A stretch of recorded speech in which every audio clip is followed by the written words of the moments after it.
Hello. This summer, I went on a road trip pretty much across all of Canada. We left early one morning, me and some friends and my girlfriend, and we headed from Alberta and went all the way to Ontario. Alberta is pretty much a place where you go from the prairies on the east, and then you travel a while, and then you get to like the Rocky Mountains and stuff. So Alberta is kind of in the prairies, I would say, but it also has a lot of mountains and stuff. So that means that when we headed east, we went to the prairies first. The prairies are really flat, and there's like nothing there to see, but when we went through Winnipeg, we stopped at a place called Kauai Crepes, I think it's called, and I'm not going to tell you very much about it, but I'm just going to say you have to stop there if you do go into Winnipeg. Other than that, nothing really much is there to see, except for maybe like the corner gas station, which is going to be in my next video. And there's nothing else really until you reach Ontario. When you get to Ontario, it's pretty much just like you're going through the prairies, and then all of a sudden you get into Ontario, and then there starts being more rocks and trees and lakes, and more rocks and more trees and more lakes. So there's rocks and trees and lakes, and a lot of construction is on the road too, because it's the Trans-Canada Highway. So there's always something going on there, especially in Ontario for some reason. I don't know why. There is construction a little bit in some other places, like maybe Saskatchewan, but it's not as bad because usually you have 2 lanes you can drive on, and the construction is usually on the 1 lane, so you can just go to that 1 lane instead of having to stop completely for this construction.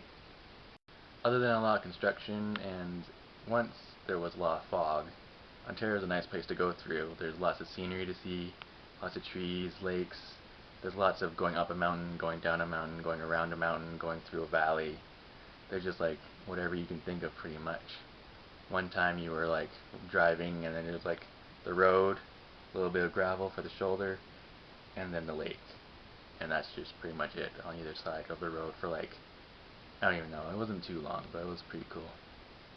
It takes a long time to drive through Ontario because you have to go through, or over, I should say, the Great Lakes that are there, so you can't just like make a straight line. You have to go up and around or down and under through the states, but we decided to go up and around through Canada. There's more to see in Ontario than, I guess, Saskatchewan, because it's in Saskatchewan and Manitoba. I couldn't think of that for some reason. They're just like farm fields, and it's just flat with farm fields, and there's not many places. But in Ontario, there's not as many farm fields, and there's more towns and stuff that you can go and stop in and take a visit. Now there's one place that I always like to go. It's called the Hungry Bear. It's kind of in northern Ontario. We usually stop there on our way to my cousin's house if we were stopping there, or if we were going to go camping at like Killarney or Algonquin or something. We would stop at the Hungry Bear almost every time, and that became a really cool place that I'm going to have more video of in the next video. Now I used to think that getting to the Hungry Bear area was a long drive, because that's like, well, if I remember, it's like 7 hours or something like that, and I thought that was really long when I was younger, but now that I've traveled across Canada, that takes like 3 days if you're stopping, and like 36 hours if you constantly drive straight. But it didn't seem as long, especially when you have different music to listen to and podcasts and stuff like that, and even like just singing along to songs like Taylor Swift. Yeah, we're happy, free, confused, and lonely at the same time. That makes the trip feel a lot shorter, and talking with whoever you're driving with is good too. And other than that, not much happened.